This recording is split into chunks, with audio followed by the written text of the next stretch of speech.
Hi, and welcome to my podcast. My name is Amanda, and I am your host for today and all other days of my podcast. I'd like to welcome any new followers or subscribers. I think I had a few extra ones, so thank you so much for following me, and thank you for all my returning viewers.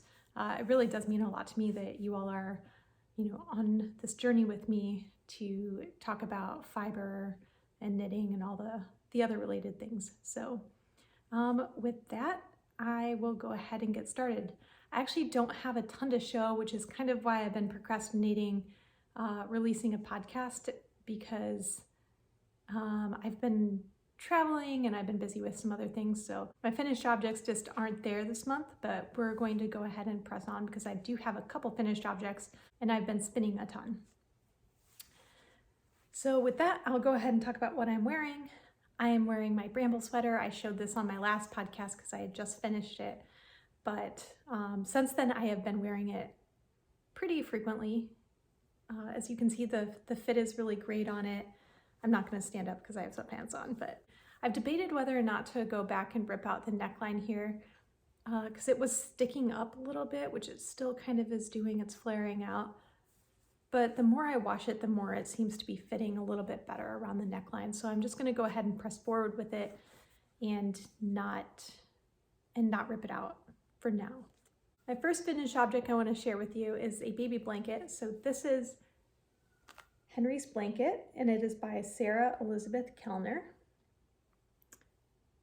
So it's a free pattern on Ravelry. I will link everything below as I always do, but I started that a while ago. My best friend has had her baby since then. She actually had her baby early, which is why I kind of procrastinated a little bit further on it because I'm like, well, it's late. It's already late, so what's a little later? But she's always pretty good about hand knits as well. She doesn't use them when they're super, super young and they're spitting up and stuff. So this is going to go out in the mail sometime this week to her. But it's made out of Malabrigo Rios is the main color here in the colorway Primevera. And then the color work section here is just some bare white yarn held with, so 2 strands of bare white fingering weight yarn because I'm just trying to use up some of my scraps and stash. And it's held with Lana Grossa Mohair in like a very light, subtle purpley gray color. So. And then the rabbit is made out of Quince and Company Lark. I just had a half skein left over in my stash, so I decided to knit it up and felt it and then stitch it down. And I alternated skeins the entire way to kind of give it a more cohesive color because the skeins were really different. I can kind of show you. But from one skein to the next, they were really different. So you can kind of see the difference here. I have both ends of the blanket laid together, and one is just a lot more red and the other one has a lot more like dark blues, greens, and purples in it. So that is my only finished object I get to show you. The other finished object, I'll insert a picture right here. But yes, that was the baby surprise jacket, and I gave that to my nephew when we went to California. So that is made out of Malabrigo Rios in the colorway Marte, and it just used 2 skeins, and it was a pretty simple project. So I'm really happy with how that came out. That was my first baby surprise jacket. It is really easy.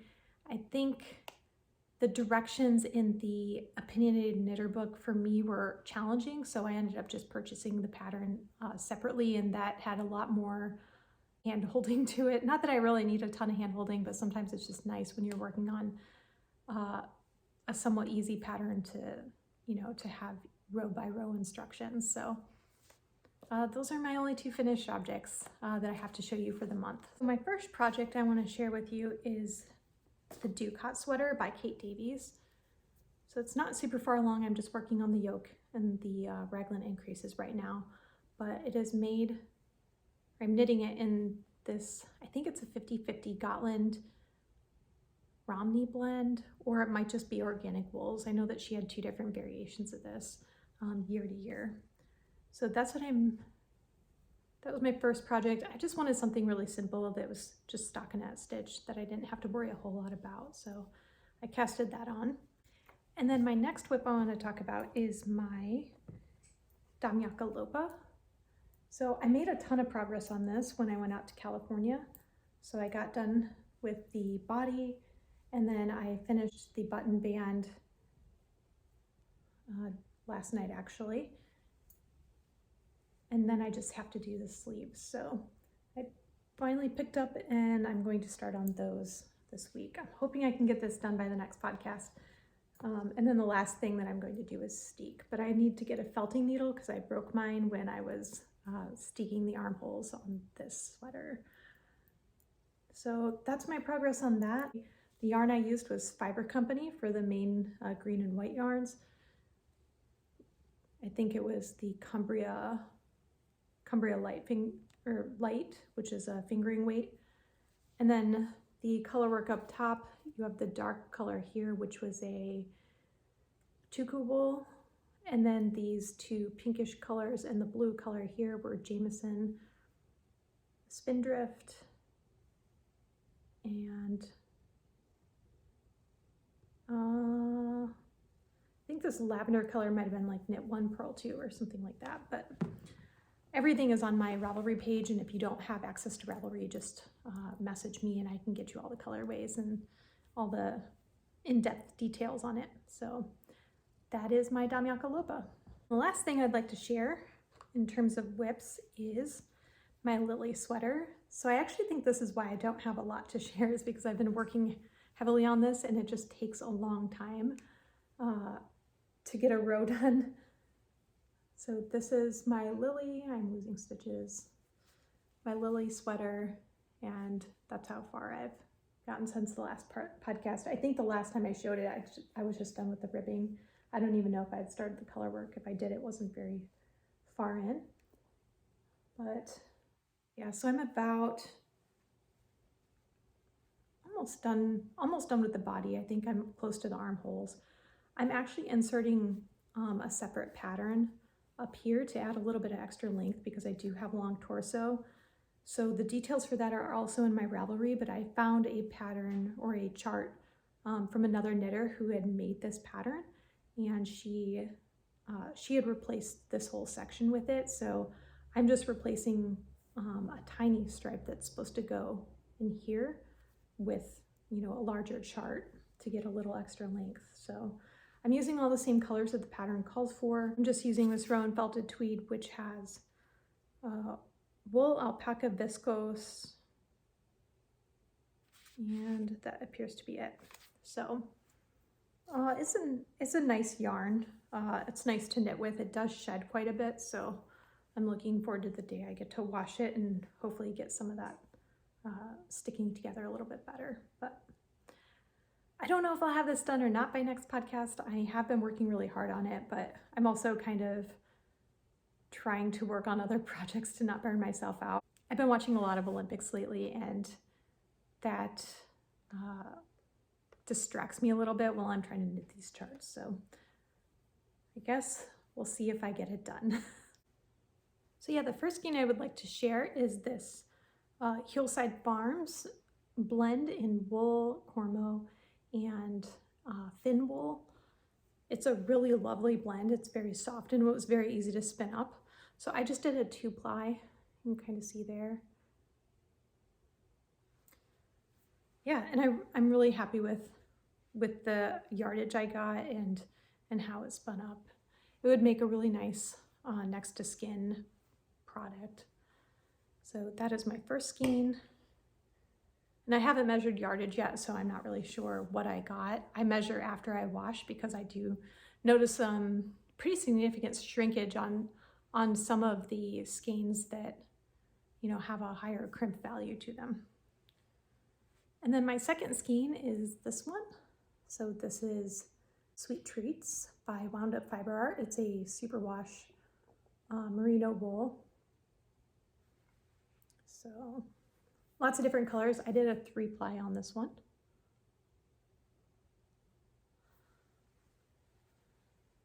And it was a really fun spin.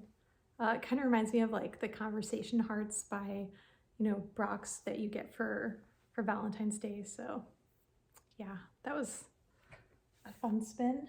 And then this is in an old Hello Yarn Fiber Club colorway called Bristling, and it is Shetland. I have not seen Shetland from her in quite a long time, so I believe this was 2009 or 2010, and I don't even remember the month or anything like that. I bought it off of D-Stash from someone, but the colors are really autumnal and beautiful, and I just did a 2-ply. You can see there.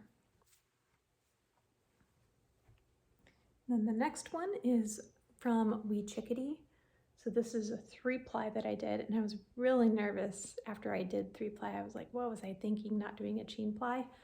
But I actually really like the way this skein came out. I think because it had so much of that minty, it looks like white, but it's actually a minty green color. I think because of that, it really helps separate the other colors. I thought I was gonna muddy the colors too much, but this was called Winterberry by Wee Chickadee. And it is on 100% Polworth. And then this skein is, I don't think that the fiber blend had a name or colorway name or anything like that, but it is Angora Silk and Cormo. It is by Hillside Farms. This is a dream to spin. This blend is one of the first yarns that I ever spun. And it's really, really easy, I think, for a new spinner. So you can kind of see that there's a really pretty halo, but I chain plied this one, which is why the colors, are kept together for any of you non-spinners out there. And I'm not really sure what I'm gonna make with this, but I've been trying to collect up enough to make like a shawl or something big out of it, because it's really soft and would be really nice next to skin. And then lastly, I just have one more mini from my Mont St. Michael's Inglenook fiber set that came out for Tour de Fleece last year. So this is one of the little mini skeins. And once I get them all spun up, I'll put them all together so that you can see the progression of the fade. But I really enjoy spinning these. It has been a little bit challenging because there are these big chunks of silk. I forgot to mention this is a Polworth silk, possibly bamboo blend. I've seen some people say that there's bamboo in it, and then some people don't. And like my sticker from them says just Polworth and silk, so it's either like just big clumps of silk or there is actually bamboo in there. I'm not really sure, but yeah, that has been challenging to kind of separate those big clumps to draft out more evenly. So I think I'm starting to get the hang of it now. I think this is probably one of my more even spins, but yeah, it's been really fun to spin. So I wanted to quick talk about my hand spun yarn. So I've been just spinning up more than I can knit. So I've decided to sell some of it. I will link down below if you're interested. If you're not, then you can go ahead and skip forward. So these are some that are going to go in my shop update. So I can just quickly go through them. You've already seen this one, which is Bristling by Hello Yarn. This one is Sweet Orchid created by LCB. This one has some inconsistencies, but the colors are really pretty in it.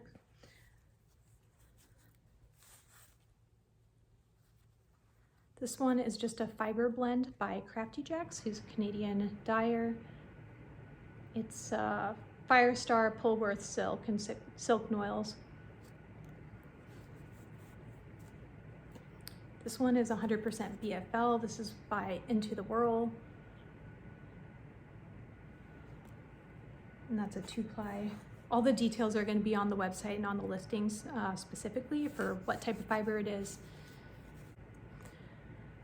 This one is Sea Slug by Hello Yarn, and it is 100% Cheviot, and it's a 2-ply. This one is called Forgiven, but I also put a one strand of white fiber that I hand combed. I believe it was combed, otherwise it was carded, but it was from a fleece that I purchased. So the white in here is Corriedale, and the colored portions are Blue Face Leicester. And then this is Nest Fiber, and it is a BFL silk blend. It's just a 2-ply.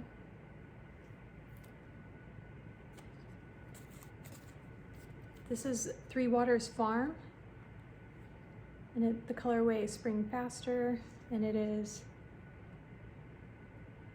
merino, just 100% merino, non-superwash. And then this is Wound Up Fiber Arts. It's a 3-ply, and the colorway is We Were, and it's just superwash merino. And then this is Nest Fiber, and the colorway Bramble, and it is 50% merino and 50% camel, so more of a luxury blend. And that's also a 3-ply. And then lastly, this is the colorway Bittersweet. It's a 3-ply, and it's superwash merino. It's by Lazy Livin' Fiber. So those are the ones that are going to go in the shop. I can only list 10 at a time right now, so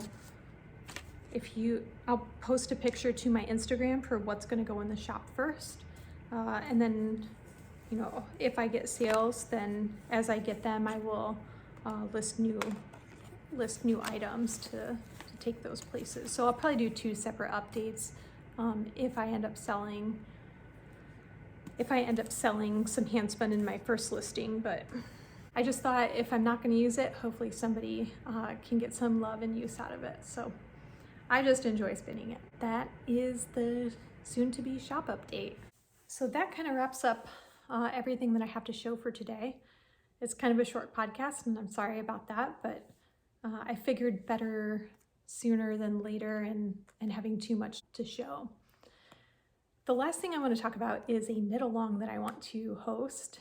So I want to start today, which is February 15th. Hopefully I get this podcast up in time, but if not, there's going to be plenty of time. The knit along is going to be a spring and summer knits knit along. So it's going to be focused more around summertime patterns or materials. So, you know, if there's like a wool cotton blend or something that you would be comfortable in during the summertime, that would count. But also t-shirts and tank tops and bralettes and bras and things like that would also work. Or like some of the other patterns that come to mind that are more of a long sleeve pattern, but would also be good for summertime would be like the feather, I think it's called the featherweight cardigan by Hannah Fettig. So kind of things along that line. I'm not going to have like extremely strict rules, but I mean, if I saw like this sweater in a summertime knits, I'd probably question that a little bit, because this is an extremely warm sweater, and I would not recommend wearing it in the summertime unless you're in like frigid air conditioner or something like that. A few of the things that I have in mind to knit during this knit along, it's probably like too long of a list to actually knit in the amount of time given, are the Sara sweater. So that's more of it's a longer sleeve sweater, and it's supposed to be an Aran weight yarn, but I want to knit it in a DK weight yarn that's a wool cotton linen blend. So I kind of want to knit that one. So I think that would be good for like early springtime, maybe even into like mid-spring, depending upon, you know, the location. And mid-spring here can be like 90 degrees, so probably not great, but early spring it would be a really nice sweater to wear outside.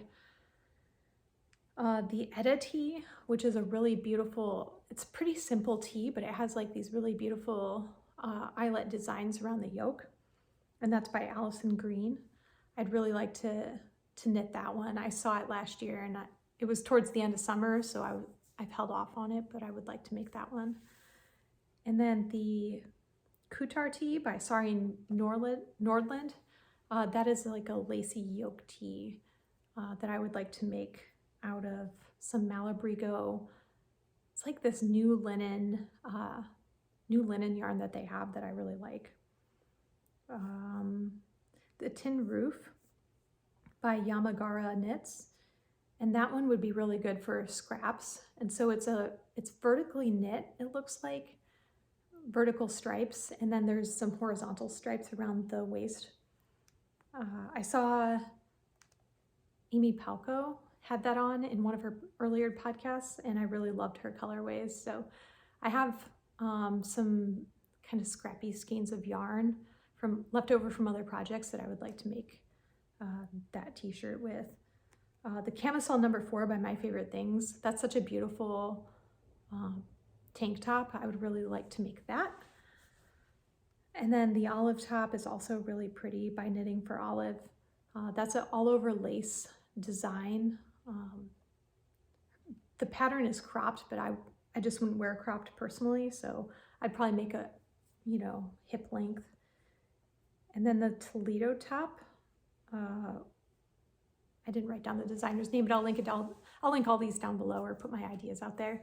But that one's a really pretty all over lace t-shirt pattern, and it looks like the construction looks really interesting on it. So I'm curious to kind of dive into that one if I end up making it.